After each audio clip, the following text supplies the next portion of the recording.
Hello everyone, we are the AGIC Organizing Committee.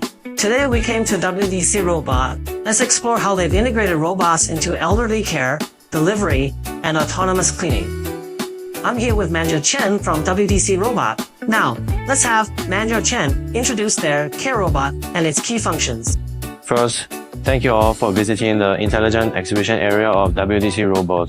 WDC Robot is an innovative company dedicated to applying artificial intelligence in elderly care, logistics, healthcare, and senior living. We have a strong research team and long-term collaborations with Tsinghua University, Hanyang University in South Korea, and the Chinese Academy of Sciences. Today, we are presenting our star product, the PCR Mobility Robot.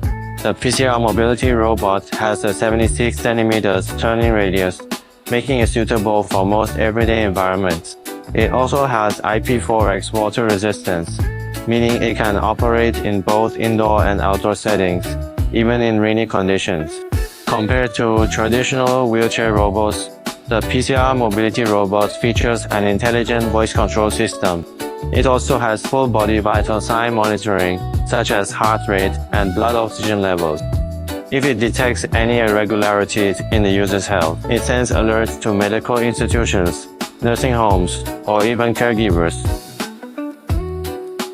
For example, if there's an issue with an elderly person's health, the robot can alert family members to monitor their condition more closely. These are some of the key advantages of the PCR Mobility Robot over traditional models.